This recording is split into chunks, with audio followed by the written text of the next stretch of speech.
Buenas tardes, bienvenidos un día más a Todo es Geopolítica, bienvenidos al programa en el que les contamos, repasamos, analizamos y sobre todo les explicamos todo lo que está sucediendo en el tablero geopolítico internacional en estos momentos. Muchos conflictos sobre la mesa, tensiones entre Biden y Netanyahu. Hablaban incluso altos funcionarios israelíes de que quieren derrocar directamente al primer ministro israelí, pendiente sobre todo de la entrevista en las últimas horas que ha concedido el presidente ruso Vladimir Putin, lanzando una advertencia nuclear diciendo que Rusia está ya preparada, pendientes también del papel de Europa, con Scholz, sobre todo con Macron al frente de la resistencia, y con Zelensky, que ha recogido el guante, dice que no vería mal que desplegaran tropas europeas, tropas occidentales en Ucrania. Enseguida ahondamos en todo esto, miramos también a una última hora María Zakharova, portavoz del Ministerio de Asuntos Exteriores ruso, hablando, advirtiendo sobre una posible escalada. Dice que el conflicto con Ucrania podría salirse de control y podría expandirse geográficamente por la culpa de uno o dos países de la OTAN. Enseguida les contamos esta noticia y miramos también a más palabras de Putin, hablando de que en el caso de que entren tropas en Estados Unidos se van a considerar como tropas invasoras, como no podía ser desde luego de otra forma. Enseguida andamos en estas cuestiones, enseguida además se las explicamos, las analizamos con los mejores expertos, pero empezamos repasando un poquito la actualidad. Empezamos mirando al presidente ucraniano Volodymyr Zelensky, que ha recogido el guante lanzado hace unos días por Emmanuel Macron, asegurando que estaría muy interesado en recibir militares extranjeros para ayudar a las fuerzas de Kiev, tras el revuelo causado por las palabras de Macron, incluso con muchos aliados de la OTAN que negaron precisamente esta cuestión. Scholz, Estados Unidos, Alemania, por supuesto con Scholz, Reino Unido, muchísimos aliados de la OTAN declinaron esta propuesta de Macron, pero él sigue en sus 13. Luego es cierto que matizó sus palabras y señaló que un posible destacamento internacional de ayuda a Ucrania se dedicaría sobre todo a tareas logísticas y de entrenamiento. Precisamente es a estas labores a las que se ha referido el propio Zelensky durante una entrevista concedida al diario francés Le Monde. El presidente ucraniano argumentó que el entrenamiento de sus tropas en el extranjero tiene la desventaja de que cuando regresan a territorio ucraniano tienen que volver a adaptarse a esas circunstancias. Bueno, pendientes de lo que dice Zelensky, pendientes también de lo que dice el presidente ruso Vladimir Putin. Ha advertido a Occidente de que Rusia está técnicamente preparada para una guerra nuclear y que si Estados Unidos envía tropas a Ucrania se va a considerar una escalada significativa de la guerra. Unas palabras precisamente en una semana marcada por las elecciones presidenciales de Rusia del 15 al 17 de marzo, que seguramente le van a dar 6 años más en el poder. Un mensaje con una amenaza velada al tiempo, que ha relajado el tono, señalando también que no se está acelerando este posible escenario de una guerra nuclear y que no ve la necesidad del uso de armas nucleares en Ucrania. Escuchamos al presidente ruso, a Vladimir Putin, que advierte de esta forma a Occidente. С военно-технической точки зрения мы, конечно, готовы. Они у нас постоянно находятся в состоянии боевой готовности. Это первое. А второе, и это тоже вообще признанная вещь, наша триада, ядерная триада, она является более современной, чем любая другая триада. Таких триад только вот у нас, да, американцев, на самом деле. И мы здесь продвинулись гораздо больше. У нас она более современная. И вся ядерная составляющая. В целом по носителям и по зарядам у нас примерный паритет, но у нас более современная. Но это знают все. Специалисты все знают. Но это не значит, что мы должны меряться количеством носителей и боезарядов. Но знать об этом нужно. И те, кому нужно, повторяю, expertos, especialistas, военным. Esta era la advertencia por parte de Putin y ojo a lo que está hablando en estos momentos María Zakharova, la portavoz del Ministerio de Relaciones Exteriores ruso. Ha advertido este miércoles de que la guerra en Ucrania podría salirse de control, podría expandirse geográficamente debido a las acciones imprudentes de uno o dos de los Estados miembros de la OTAN. En respuesta a Reuters, la portavoz del Ministerio de Asuntos Exteriores ha dicho que Moscú creía que Occidente estaba caminando al borde del abismo y empujando al mundo también al borde con sus acciones sobre Ucrania. Zakharova también ha aconsejado a Occidente que abandone la idea de derrotar estratégicamente a Rusia. Decía, la crisis ucraniana puede fácilmente traspasar sus fronteras geográficas, adquirir una escala completamente diferente y desarrollarse sin control, es lo que ha afirmado en una rueda de prensa. Además, ha afirmado que los países occidentales deben dejar de apoyar al régimen de Kiev y suministrar armas a Ucrania. También ha enfatizado que Occidente tendrá que aprender a tener en cuenta no solo sus propias ambiciones geopolíticas, sino también los intereses legítimos de otros países. Siguen las tensiones entre Rusia y la OTAN, las advertencias lanzadas en las últimas horas por parte de Rusia. Y miramos precisamente a más advertencias, miramos precisamente a palabras del presidente ruso, de Vladimir Putin. Ha dicho que si las tropas de Estados Unidos llegan a Ucrania, llegan a Rusia, las van a tratar como invasoras, es lo que advertía Putin en una entrevista con Dmitry Kiselyov. Dice: Estados Unidos anunció que no va a enviar tropas. Sabemos lo que son las tropas estadounidenses en territorio ruso, son invasoras y así las trataremos, incluso si aparecen en el territorio de Ucrania. Muchas advertencias, muchas amenazas veladas entre Rusia y la OTAN. Zelensky cogiendo el guante de Macron. Como ven, muchas cuestiones que analizar durante los próximos minutos, durante la próxima hora, de la mano de los mejores expertos. Hoy contamos con Diego Pitarch, profesor del Máster de Relaciones Internacionales del IEB. ¿Qué tal, Diego? Muy buenas tardes. Muy buenas tardes, ¿qué tal? ¿Cómo estamos? Un placer. Tenemos a Francisco Javier Martínez López, analista internacional de geopolítica y geoeconomía. ¿Qué tal? Muy buenas, Francisco Javier. Buenas tardes. Muy buenas tardes. Un placer tenerte por aquí. Y contamos también con Jesús López Almejo, investigador de CONACYT México. ¿Qué tal, Jesús? Muy buenas. Hola, Sergio. Un placer como siempre. Un placer volver a tenerte por aquí. Como veis, hay muchísimas cuestiones sobre la mesa, muchas cosas que debatir.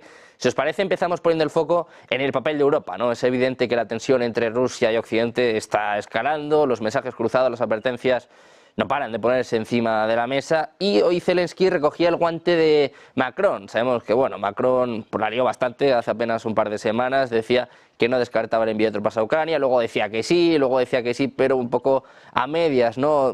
Con desminado, con, bueno, labores un poco más de intendencia. Zelensky decía en las últimas horas que estaba encantado, Jesús, que sea como sea, que quiere tropas en Ucrania, tropas occidentales en Ucrania. Claro, Putin ya ha advertido, esto sería una escalada, y decía Zaharova, una escalada sin control, podría ampliarse geográficamente incluso este conflicto. Definitivamente, Sergio, pues Zelensky en este momento está haciendo parte del trabajo que le queda para ser consistente con el discurso que ha venido manejando desde hace por lo menos un par de años.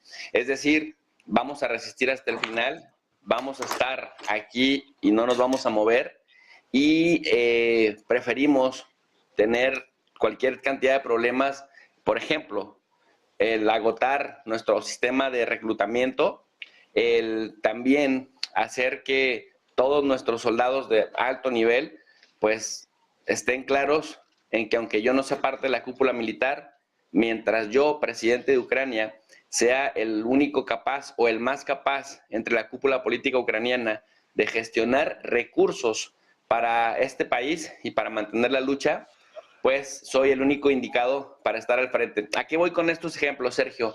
A que también para Zelensky, en la medida que Estados Unidos se retira de Ucrania, en términos del financiamiento que dejó de dar después de que en 2022 Estados Unidos echara la casa por la ventana, y también de que en 2023 mantuviera durante buena parte del año unas sumas importantes de dinero, esto se atribuía a la capacidad de Zelensky y el grupo más cercano a Zelensky para cabildear recursos multimillonarios que le permitieron a Ucrania pues estar, digamos, resistiendo.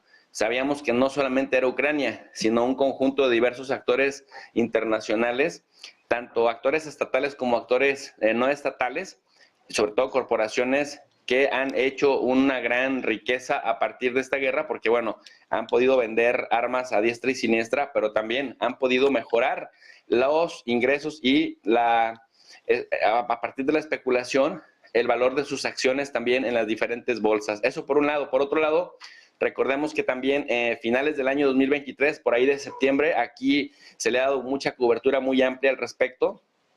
El que Zelensky originalmente no tenía competencia política interna, pero el Instituto Internacional de Sociología de Kiev ha estado levantando encuestas y sondeos, y de pronto decía que las tropas ucranianas, el ejército de Ucrania estaba mejor evaluado que Zelensky, aun cuando Zelensky no tenía una o sea, no tenía una desaprobación, estaba como por ahí de 68%, pero las tropas estaban en 95%. Pero dentro de esas tropas, recordemos que a Valery Zaluzhny, que por cierto ya es embajador de Ucrania en el Reino Unido, y que más que premio parece que lo sacan de la jugada interna, porque estas encuestas justamente mostraban a finales de año, por ahí de diciembre, entre noviembre y diciembre, que la aprobación de la gestión, públicamente hablando, de Zaluzhny estaba por ahí del 82 al 86%, mientras Zelensky, siendo buena su nivel de aprobación en comparación de otros líderes occidentales, pues era básicamente de 68%. ¿Y cuál es la lectura que le doy a esto? Que no tenía competencia, de pronto le aparece un competidor local interno, Zelensky tiene que decir que están durante la ley marcial prohibidas las elecciones en Ucrania, él tiene que dejar, digamos, o tiene que organizar o coordinar elecciones para este año, y la pregunta se empezó a gestar en algunos círculos intelectuales en Europa, si iba a ser igual de legítimo un Zelensky que estaba extendiendo prácticamente su gestión como gobernante, argumentando pues el tema de la guerra, y bueno, pues parece que por ahí a Zelensky se le empezó a acabar también, digamos, este capital político tan grande que tenía, de tal suerte que en estos momentos, guardadas sean las proporciones y también guardadas sean las dimensiones, me parece que a Zelensky, para sobrevivir políticamente al interior de Ucrania, no le queda más que decir, vamos a liberar a Ucrania y yo voy a ser ese libertador. De lo contrario, me parece que el juego interno y el cansancio de los ucranianos harían que Zelensky no tuviera posibilidades de reelegirse, porque todavía hay jugadores emergentes que le están pudiendo disputar el liderazgo al interior de Ucrania, Sergio. Como bien dices, Jesús, de momento parece que tiene algo de competencia. Ya veremos si hacen como con Zaluzhny, ¿no? Como bien decías, que le ha mandado a Reino Unido, ¿no? En este caso, bastante lejos. Francisco Javier, quiero preguntarte también por esta situación, por Zelensky, por lo que está sucediendo en torno a la política ucraniana, ¿no? Lo que estábamos comentando con Zaluzhny, también el papel de Europa, ¿no? El tono cada vez más bélico por parte de Macron. Scholz sí que parece un poquito más calmado en las últimas horas, ¿no? Hablaba de los Taurus, descartaba el envío de Taurus, hablaba también de que descartaba un intercambio con Reino Unido. En las últimas horas también ha dicho que es una línea roja, que no piensa cruzar la línea de enviar al ejército alemán a Ucrania, pero sí que es cierto, pues von der Leyen, Borrell, vemos un tono pues cada vez más bélico, ¿no? Por parte de los principales líderes europeos. Pues sí, Sergio, cuando los estados están comandados, por actores de opereta, me recuerda el calificativo que hacía Víctor Hugo en su obra Les Châtiments, los castigos, en su poema El Sapo, cómo calificaba a Napoleón III, es decir, un César de rebajas.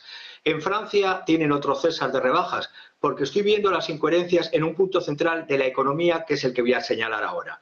El acuerdo bilateral entre París y Kiev, del 16 de febrero, entre Macron y Zelensky, habla de una cooperación militar entre las dos naciones, artillería, aéreo, durante 10 años, no sé cómo los gobernantes de ahora comprometen a los estados fuera de sus mandatos, y algo fundamental, una ayuda que dice que daría Francia, de 3.000 millones de euros. Pues bien, si por una parte esto dice el presidente de la República y el ministro de Economía, Finanzas y un título rimbombante a la francesa, Soberanía Industrial y Digital de Francia, que es el señor Bruno Le Maire, hoy y estos días de atrás está presentando un decreto, porque no lo ha hecho a través de un proyecto de ley, un decreto en el cual hay un plan de recortes de economías de 10.000 millones para este año 2024 y otros 12.000 millones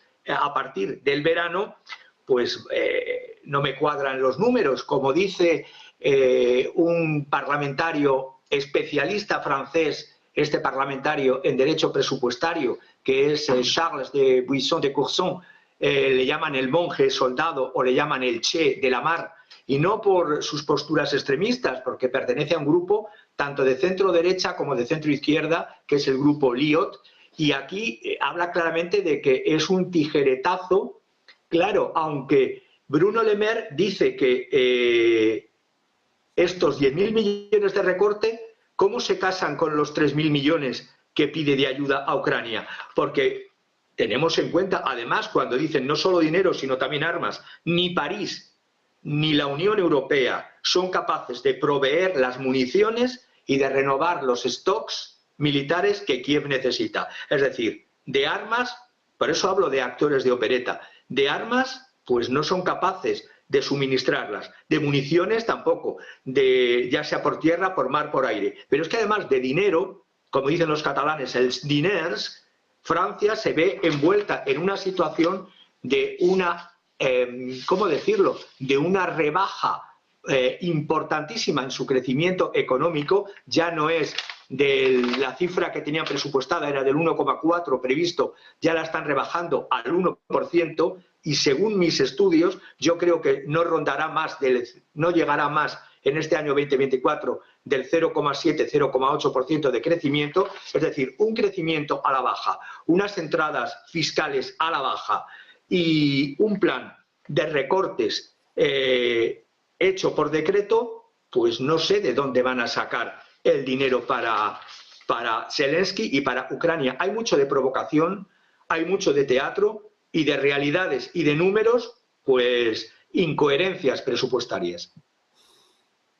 Pues, desde luego muchas incoherencias, ¿no?, que se están evidenciando cada vez más, encima, bueno, con muchos líderes europeos que encima ya empiezan a hablar de una economía de guerra prácticamente, ¿no? Si tenemos poco con la crisis que tenemos encima en Europa, pues bueno, pues encima ampliar el gasto en defensa, como muchos están proponiendo, pues seguramente tampoco sería una solución, ni mucho menos. Diego, quiero preguntarte por cómo ves este conflicto y sobre todo lo que estamos hablando, cómo parece que se está elevando el tono bélico, ¿no? Las advertencias, los mensajes cruzados son cada vez más contundentes. Sí, Sergio, bueno, lo primero, me ha encantado la descripción de César de Rebajas de Francisco Javier, me ha encantado, me ha hecho mucha gracia. Fíjate, Francisco Javier se ha centrado bastante en la parte francesa, cosa que me parece que es bastante obvia, porque al final es un poco el que, como es la expresión esta, la que has liado pollito, ¿no? Lo que nos ha hecho aquí el amigo Macron de cara a la guerra de Ucrania, ¿no? La guerra, el conflicto este que tiene con Rusia. Entonces, la que has liado, o sea, vamos a ver, esto estábamos ya viendo que la cosa estaba a punto de terminar, pero no le voy a culpar por una sencilla razón, porque al final esto es como cuando antaño había algún problema en el país y se escapaba el lute, pues una cosa parecida. O sea, tenemos más problemas en Europa de los que nos creemos, tenemos una plantilla, vamos a llamar plantilla, porque aquí cada uno de políticos que francamente yo creo que no saben ni cómo frenar la gran cantidad de problemas a los que nos enfrentamos, migratorios, económicos, alimenticios, legislativos, etcétera, etcétera, una Unión Europea, no digo que se esté desmantelando, pero que sí que tiene graves problemas, agujeros, grietas que hay que ir tapando, hay que ir reparando y no somos capaces, y entonces ¿qué nos buscamos? Un chivo expiatorio.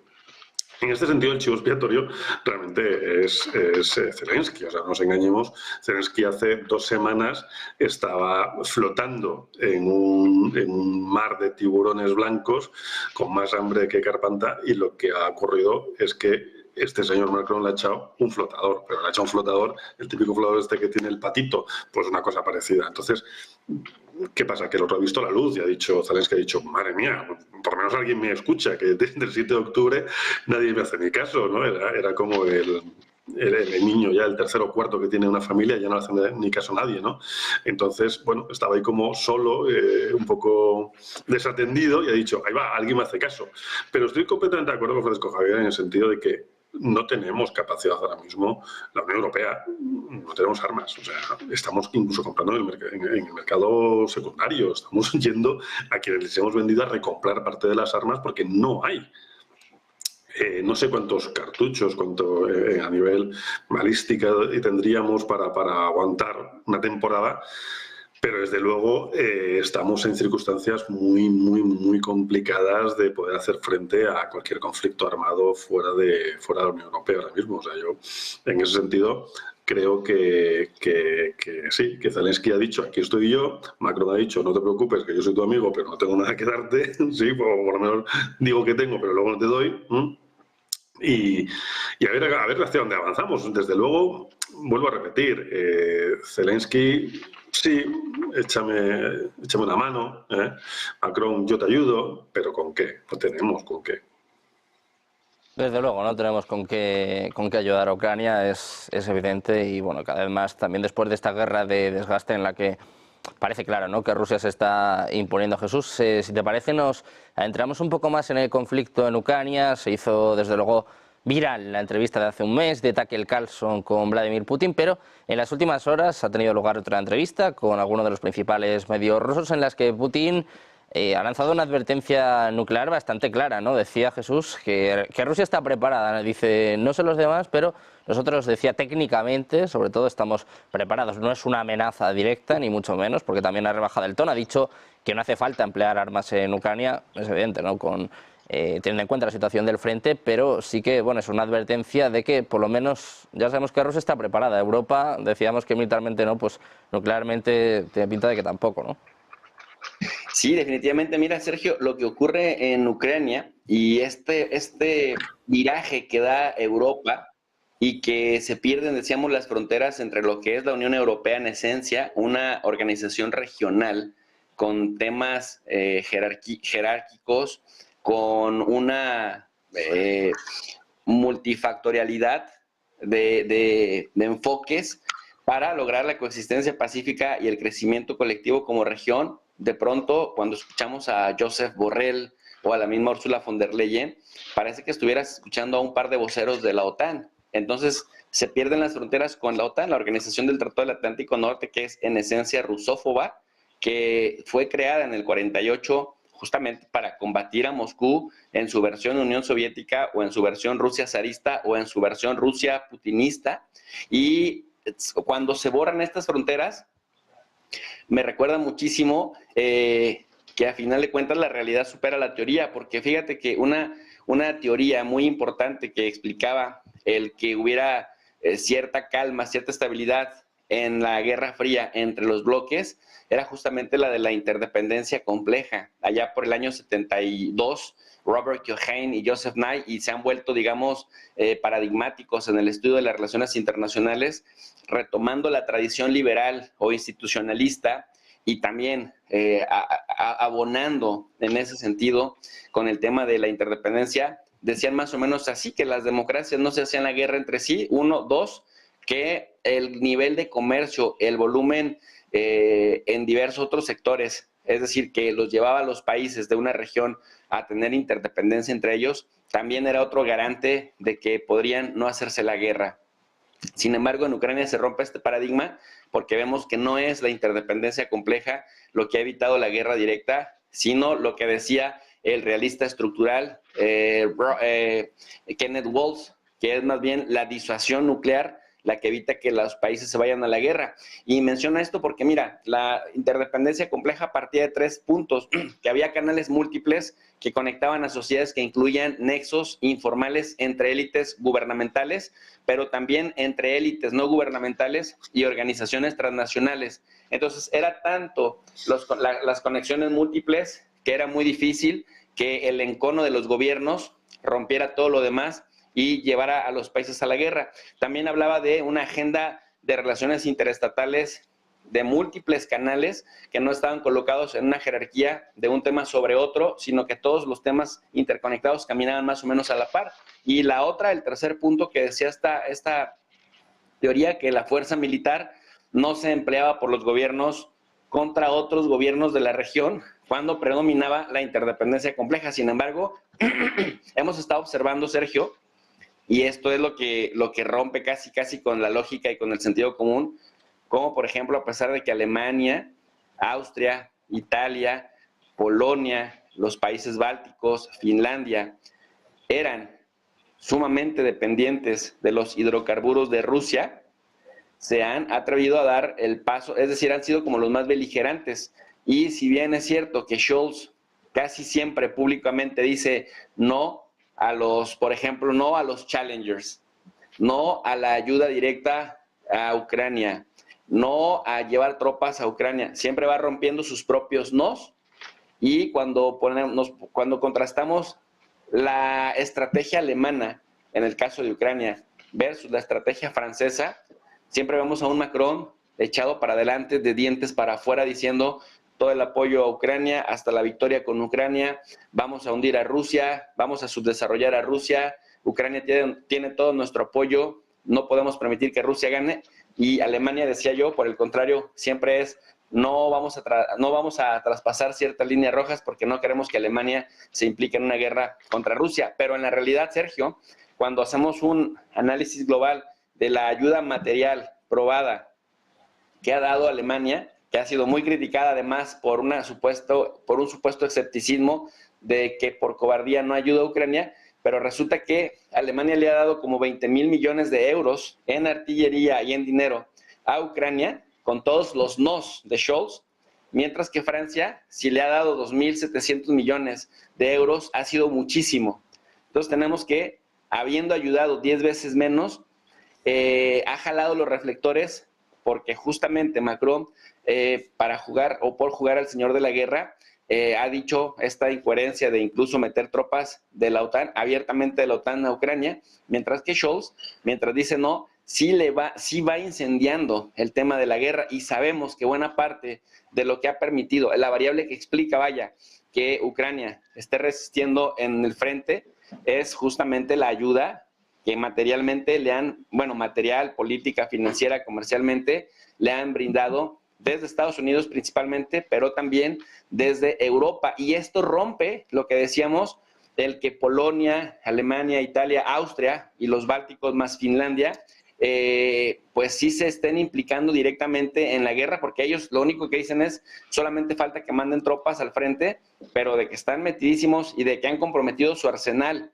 su dinero en el tema de Ucrania, pues es más que obvio. A final de cuentas, lo que vemos que ha evitado que directamente se enfrenten las potencias y nos lleven, digamos, a una catástrofe como la de los años 40, es la disuasión nuclear. Y como han ido rebasando líneas rojas, las han ido traspasando, ahora lo preocupante es que salga el presidente ruso y recuerde al mundo que Rusia, por ley, se vería obligada a utilizar su arsenal nuclear si siente que la soberanía del Estado ruso está en riesgo. Y esto, pues ya nos lleva a otro nivel de análisis, Sergio. Desde luego nos lleva a otro nivel. Estamos hablando, ¿no?, de que el tono bélico pues también está elevando su nivel. Estamos hablando de la amenaza de Europa, ¿no? También algunos líderes pues que parece que nos quieren empujar, nos quieren llevar a una guerra contra Rusia. Francisco Javier, quiero preguntarte por ambas cosas, por el papel de Europa, por cómo está llevando Ucrania, y también por esta advertencia de Vladimir Putin, lo que podría suponer una guerra nuclear. Se ve muy lejos todavía, pero estos mensajes cada vez están más encima de la mesa y por lo menos empieza a dar cierto respeto, ¿no? No sé cómo lo ves tú, Francisco.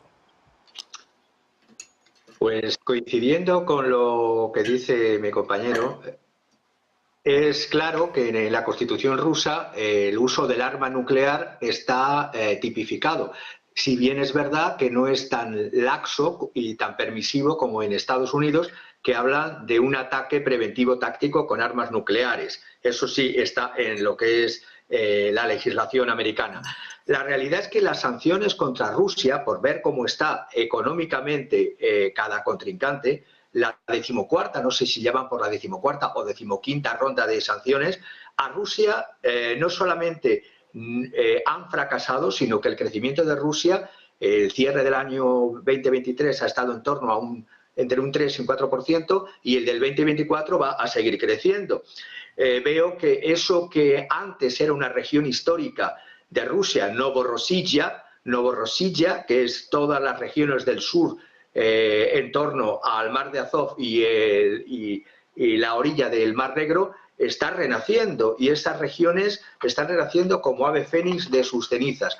Los armamentos maravillosos de Occidente, pues estoy pensando en el fiasco del otro día del Challenger, que se hundió en el barro, nunca mejor dicho, por ese peso brutal, y no estaba cargado al máximo, es decir, creo que estaba en 45 o 50 toneladas y puede llegar hasta 75. Pues la situación es que en Alemania, lo que decía Jesús, es que hay un enfrentamiento, además, dentro del llamado gobierno del semáforo, de esos gobiernos Frankenstein engendros que hay por tantos países europeos, entre el ministro de Defensa, que se está postulando como candidato a presidenciable, Boris Pistorius, y es el que quiere Mambrú se va a la guerra, y el que está visitando y haciendo esas exhibiciones fracasadas de ese tanque Challenger alemán que se hundió en el barro por su propio peso cuando lo estaba haciendo una demostración en Kiev, y además es el que también quiere que se envíen los misiles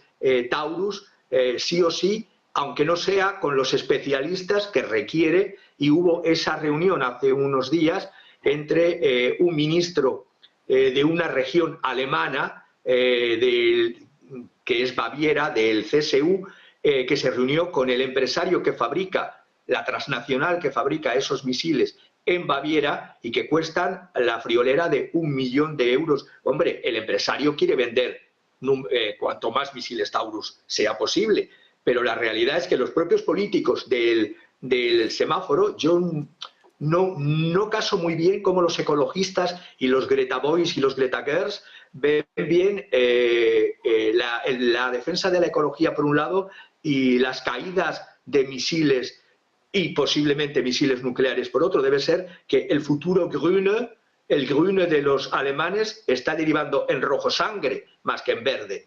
Entonces, desde esa perspectiva, no veo muy claro. Por una parte, hay una desunión entre gallos en el gallinero de la Unión Europea.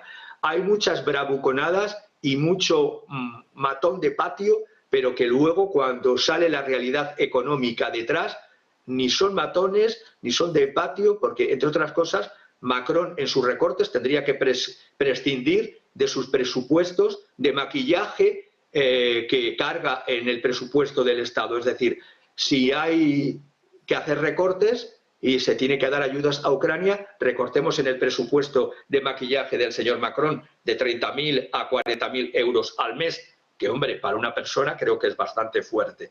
Entonces, desde esa perspectiva, con ironía lo digo, creo que estamos ante césares de rebajas, pero peligrosos, porque justamente en los momentos de la historia en que se han dado esos césares de rebaja, pienso en la caída del Imperio Romano, con un no Romo ni Rómulo, si era un Rómulo Augustulo, fue cuando la situación más débil de Roma no era un Augusto ni era un Rómulo y Remo, era un Rómulo Augustulo, y cayó el Imperio Romano de Occidente. Y estoy pensando que la ayuda que le está prometiendo Francia o que le puede prometer la Unión Europea de tropas a Zelensky es como el Tratado de Fontainebleau de 1745, cuando unos exacerbados jacobitas querían destronar a la dinastía reinante en Inglaterra, los Hannover, y les dijeron en ese acuerdo del 24 del 10 de 1745, Luis XV, que en este caso haría las veces Macron: no te preocupes, jacobita, en este caso Zelensky,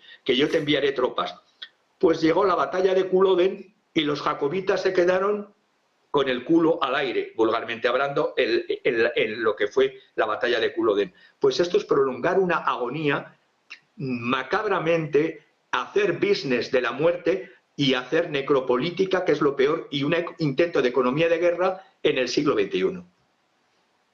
Bueno, pues así está la situación, desgraciadamente, en Europa, con este Challenger británico, como os decían también, hablabas, Francisco Javier, de esta demostración, unas 62 toneladas, si no me equivoco, tenía este tanque que intentaba hacer una demostración y que básicamente hizo el ridículo, sobre todo en este caso para Reino Unido. Diego, quiero preguntarte también por esta situación, ¿cómo ves la situación en Europa y también la advertencia de Putin, esta advertencia nuclear? No es la primera vez que escuchamos mensajes de este tipo, pero no sé a ti, pero a mí cada vez me da más respeto, ¿eh?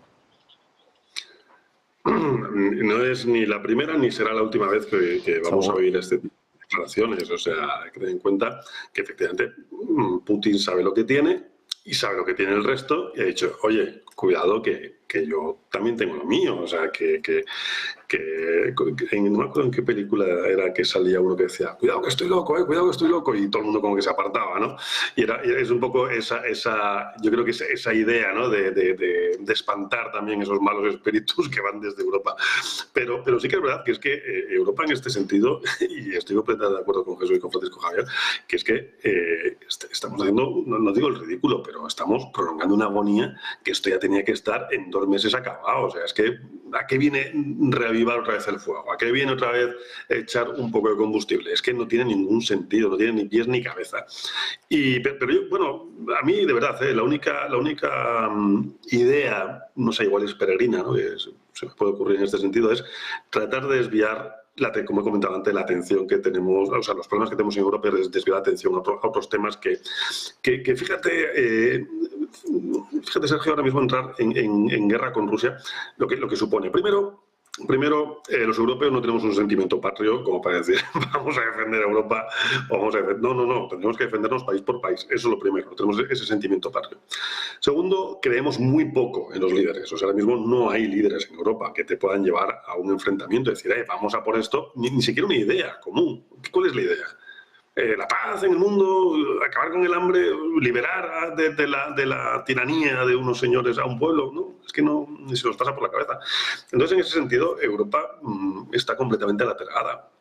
Y Putin lo sabe. O sea, Putin, vamos, lleva más años que la tos echando también leña al fuego dentro de la misma Unión Europea para ciertamente desintegrar. No te digo desintegrarla, pero sí tocar un poquito la moral, ¿no? Que se suele decir.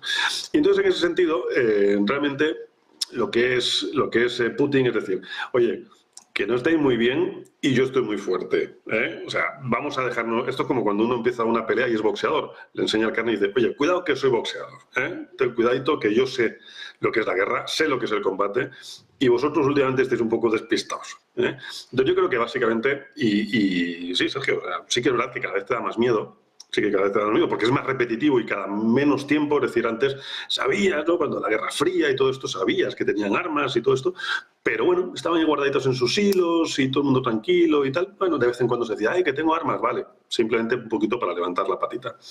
Pero últimamente es que lo estamos escuchando mes sí, mes también. A ver, no creo que lleguemos a un conflicto de esas características porque si no sería, pues, acabar con la agonía del ser humano en este planeta casi, ¿no? Pero yo creo que por lo menos la advertencia sería la advertencia sería, pero no creo que llegáramos a tener que hacer uso de ningún tipo de estas características porque no le interesaría a nadie realmente. Pero bueno, no está de más que nos lo adviertan de vez en cuando, ¿eh? Desde luego que no está mal que se avise de vez en cuando, que se tenga en cuenta y esperemos, como bien decías, Diego, pues que no tengamos que llegar a este término. Vamos a hacer una breve pausa y seguimos hablando de más advertencias, en este caso también desde Rusia. María Zaharova habla de una expansión del conflicto, de una escalada, una expansión geográfica. Ojo, dice que la guerra en Ucrania puede desplazarse, puede expandirse por la culpa de uno o dos países de la OTAN. Hacemos una pausa 2 minutos y se lo contamos en Negocios Televisión.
Silver Gold Patrimonio nace en 2018 con el objetivo de innovar en el mercado de los metales preciosos de inversión, ofreciendo nuevas alternativas para que cualquier persona, familia o empresa pueda entrar en el fantástico mundo de los metales de inversión de forma sencilla y acompañada por consultores expertos en el sector.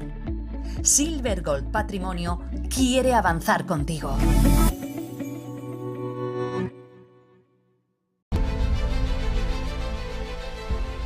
No puede volver atrás y cambiar el principio, pero puede comenzar donde está y cambiar el final. En Luna Sevilla queremos ser su asesor financiero de referencia para mejorar su presente y su futuro patrimonial, prestando nuestros servicios como agentes de Caser Asesores Financieros. Somos una empresa con una clara apuesta por la formación de calidad, la información transparente y objetiva, y por el asesoramiento financiero personalizado y continuado. Visite nuestra web lunasevilla.es o llame al 91 762 3442.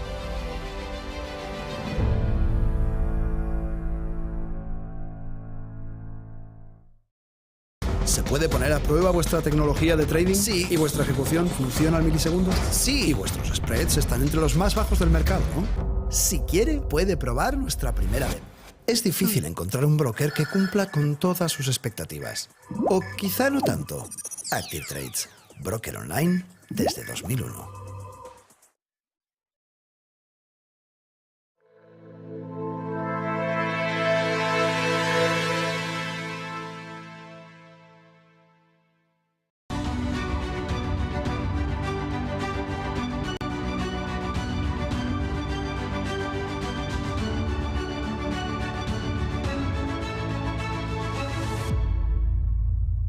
Ya estamos de vuelta en Todos Geopolítica, seguimos pendientes de la actualidad de las últimas horas y ahondamos ahora en la cuestión que les comentamos antes de esta pausa, la advertencia de Rusia hablando sobre un conflicto sin control con la OTAN, hablando de una expansión geográfica del conflicto en Ucrania y además señalando, dice que hay 1 o 2 países de la OTAN que están provocando este conflicto. Jesús, quiero empezar contigo, quiero que me cuentes cómo ves estas palabras de Zaharova en lo que parece un paso más, ¿no? No nombra estos países, todos nos podemos imaginar, Francia, ¿no? Tiene muchas papeletas, quizás Alemania, Estados Unidos, está poco ahí, ¿no? Dice que 1 o 2 miembros están ocasionando que el conflicto se expanda incluso geográficamente. Esto es una advertencia muy seria.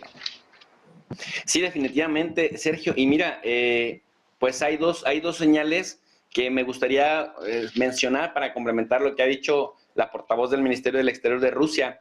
Recientemente el Ministerio de Defensa de Rusia publicó imágenes de un cazabombardero, el Su-34, lanzando nuevas bombas aéreas, las FAB o FAB-500, que son valoradas por medios de comunicación occidentales como un elemento que puede cambiar todavía en el terreno de la guerra convencional, pues literalmente sacar este conflicto o estos enfrentamientos de las trincheras, sacarlos justamente de las trincheras y darle la vuelta más rápido a Ucrania y a la OTAN, todavía en su versión convencional, por su poder destructivo y su alcance también en el despliegue de kilómetros, es decir, que son además bombas pesadas de 1.5 toneladas, que no solamente se tiran y caen y listo, sino que también son pues misiles teledirigidos, ¿no? Que tienen una inteligencia y que pueden cambiar el juego de las trincheras allá por este poder destructivo que decíamos.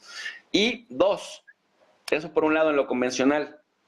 2, el 9 de marzo se está dejando, digamos, de lado, está pasando desapercibido en algunos medios, pero yo quiero retomarlo para que no sea también el caso. Un artículo de una persona que es muy cercana a Donald Trump, me refiero a este señor senador Mike Lee, es un señor mormón que es senador por Utah en Estados Unidos, que escribe en la prestigiosa revista o think tank conservador The American Conservative en Estados Unidos, que ganó su fama, digamos, este centro, criticando las hostilidades de Estados Unidos en Afganistán y en Irak. En aquel momento, The American Conservative dijo más o menos que era lo que le iba a fallar a Estados Unidos en Afganistán y en Irak, y se hizo muy famoso en Estados Unidos porque, digamos, por llamarlo de alguna manera, le atinó. Ahora, Mike Lee, este senador por Utah, que es muy cercano a Trump, escribe un artículo que se llama "La OTAN puede tener a Ucrania o a Estados Unidos, pero no a ambos".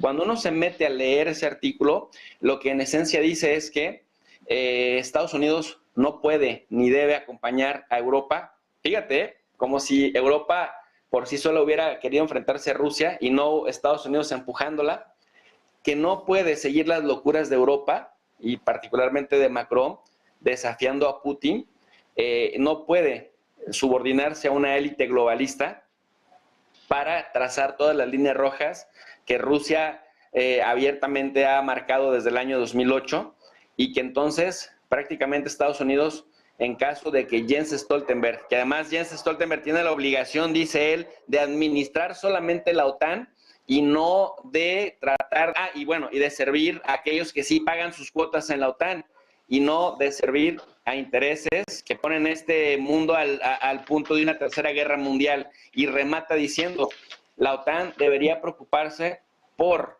incorporar a países que le sumen, que hagan las fronteras de los miembros más seguras y que además pues también retribuyan económicamente hablando a la alianza y no por el contrario que arrastren a toda la alianza a un conflicto del que no habría sobrevivientes. Este artículo es muy relevante, es también el medio en donde se publica, porque uno, este señor le habla al oído a Trump, dos, está, digamos, en un comité decisional en el Senado que influye en la política exterior de Estados Unidos hacia Eurasia, y tres, porque parece que esa sería la línea y la lógica de pensamiento de Trump, que tiene serias posibilidades de ganar la presidencia de los Estados Unidos y más ahora que ya ha amarrado la candidatura republicana y que en el Poder Judicial de Estados Unidos cada vez hay más resoluciones que dicen, bueno, aunque Trump esté implicado en decenas de procesos legales, puede ser candidato y puede ser presidente aún con todos estos problemas legales. Y de ser ese el caso, Europa se tiene que preparar sí o sí para un escenario en donde se haga completamente cargo de la OTAN y de Ucrania. Y ahí es donde me parece que tiene mucho sentido lo que viene diciendo Zaharova de el acelerar por parte de Rusia, y también lo decía mi compañero Diego, el que de alguna manera la falta de líderes en Europa y por otro lado Rusia también haciendo hincapié en esa debilidad, en esa falta de liderazgo y en esas divisiones en Europa, pues le pueden cambiar completamente la jugada a Ucrania en el frente, Sergio. Francisco, quiero saber cómo ves tú también esta cuestión, la falta de líderes, como bien comentabas tú al principio, ¿no? Estos líderes de opereta, ¿no? Que tenemos aquí en Europa, y también la advertencia de Rusia. Estaba hablando ya directamente de una posible expansión del conflicto, ¿no? Este sí que es un mensaje pues que es nuevo, ¿no? Además está señalando directamente a países de la OTAN. No sé cómo es esto, que parece también por lo menos una escalada verbal, ¿no? De momento, del dicho al hecho, pues sigue habiendo un camino, pero sí que vemos que parece que está escalando mucho el tono, ¿no? En las últimas semanas, sobre todo a raíz de las palabras de Macron. Me parece a mí que han sido un antes y un después. Es que Rusia, a través de su portavoz, está hablando en serio como los políticos debieran hablar cuando se trata de vidas humanas y se trata de palabras mayores como una posible, plausible guerra nuclear. Cuando vemos que, aparte de lo que ha hecho Macron con respecto a Ucrania y ese acuerdo de París-Kiev que hemos comentado antes, hace pocos días ha hecho otro acuerdo con la presidenta de Moldavia, Maya Sandu, que claro, todos estos líderes, estoy cogiendo el perfil de Maya Sandu y viéndola, su trayectoria, el perfil político que tiene, me recuerda mucho, se me asemeja a ese otro político que intentó hacer la guerra a Rusia desde Georgia, que era Mikhail Saakashvili. Entonces, cuando veo esa panoplia de políticos, por así decirlo, que no terminan de estar bien horneados, que salen como bollos sin acabar a la escena política, pues lógicamente esa provocación que está haciendo ahora también a través de Moldavia ya ha sido respondida porque Transnistria ha pedido ayuda directa a Moscú, y lo mismo ese otro frente que se está abriendo como una espita por provocación de Occidente vía Francia, puede ser el frente de Transnistria-Moldavia. Y claro, Rusia ahí no va a tardar en sus creencias de paz con Occidente como tardó con respecto a la situación como se estaba gestando antes del 2014, ya desde la invitación que se hizo desde una de las conferencias de la OTAN que se hicieron a Ucrania, violando la propia constitución ucraniana antes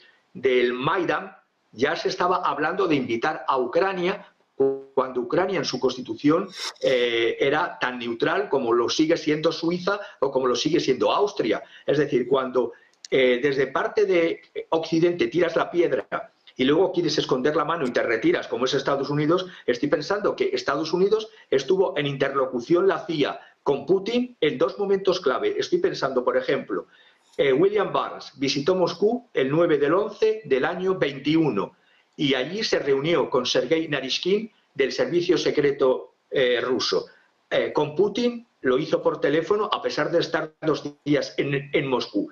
Y allí se habló simplemente de los problemas en el año 2021, del espionaje, de los espías. La segunda visita de William Burns ya había empezado la guerra en Ucrania, que no la llamo la guerra de Ucrania, sino la guerra en Ucrania, porque es una guerra proxy que se está haciendo contra Rusia por parte de toda la OTAN, y allí las conversaciones fueron en que, ojo, a usar el arma nuclear. Pues bien, es una escalada más. Estamos, como antes ha dicho Diego, pasito a pasito, elevando el semáforo cada vez más en rojo. Y si bien no creo, o mejor dicho, no espero que se llegue hasta un enfrentamiento nuclear, aunque sea localizado, es que estamos haciendo oposiciones, dicho así, para que el enfrentamiento pase de ser una guerra convencional de desgaste a algo más. Bueno, pues esperemos que este semáforo no termine de ponerse rojo, como bien dices, Francisco. Esperemos que se detenga de alguna forma esta escalada. Si es por Europa, si es por líderes europeos, desde luego que no tiene pinta. Diego, para concluir, quiero escucharte también a ti, quiero saber tu opinión y también con este tema que ha puesto sobre la mesa Francisco Javier, el tema de Transnistria. Hemos visto muchos analistas que han pasado por aquí en las últimas semanas que dicen que puede ser un paso más en el conflicto entre Rusia y la OTAN, que puede de alguna forma desencadenar la Tercera Guerra Mundial, una región pues que hasta hace poco seguramente ni siquiera muchos de nuestros espectadores, que mira que controlan mucho, seguramente muchos de ellos ni siquiera la conocían. Sí, bueno, quizás en el aspecto este del ataque por parte de Rusia a otros miembros de la Unión Europea, bueno, pues al fin y al cabo es una amenaza que hemos tenido ahí desde el principio, ¿no? Incluso hay algunas incursiones un poco así, pues vamos a decir, anecdóticas casi, ¿no? Ocupando espacio aéreo europeo por parte de los aviones rusos y tal. Más que, fíjate, me estaba acordando el otro día, es un libro que yo muchas veces les recomiendo a algunos alumnos, un libro de un español, se llama Espartana, en el que te sitúa en el año 2068, así rápidamente y no hago spoiler, pero te da una situación, cuando hace análisis retrospectivo de por qué hemos llegado a esa situación, habla, el mundo está dividido como en 3 bloques, ¿no? Uno que es América, que está controlado por Estados Unidos completamente, África y Asia, que es China, y Europa, que es Europa, pero controlada por los rusos, básicamente, ¿no? Entonces, cuando hace un análisis retrospectivo, dice, pues se ve cómo ha llegado, y entonces habla de una pandemia, habla de la guerra de Ucrania, habla de diferentes invasiones después de la guerra, no sé, es como muy Julio Verne, ¿no? De, madre mía, ¿qué va a pasar en un futuro? Y parece que algunas cosas están ocurriendo, teniendo en cuenta que es un libro que me parece que es del 2000, no sé si es 13 o 14, no me acuerdo muy bien. Sí. Bueno, el caso es que lo de Transnistria es verdad, o sea, al fin y al cabo es una zona en la que en su día hay mucho ruso, y ya ha estado mucho ruso desde hace muchos años, y tiene un sentimiento pues patrio muy fuerte. ¿Esto dará pie a una tercera guerra mundial? Hombre, es muy duro hablarlo, teniendo en cuenta que en este caso Moldavia, bueno, pues sí, es un territorio que es suyo, que lo quiere, pero están pidiendo la anexión directamente a Rusia. A ver, estamos hablando de la desintegración también de un Estado que puede ser como queramos, que desde luego su presidenta tiene mucho o tendría mucho que contarnos de cómo ha llegado a la presidencia, ¿no? Por dejarlo así un poquito en el aire, ¿no? Pero es verdad que es un Estado soberano y quizás en ese sentido tendría que estar antes los papeles, tendría que estar antes las palabras, tendría que estar antes la diplomacia, antes de hacer ningún tipo de incursión militar, eso está clarísimo. La OTAN en este sentido, bueno, pues yo creo que es meterse en un berenjenal que no sé si hasta qué punto le debería afectar. Tenemos que tener en cuenta, no afectar, sino implicarse, quizás sea más la palabra, ¿no?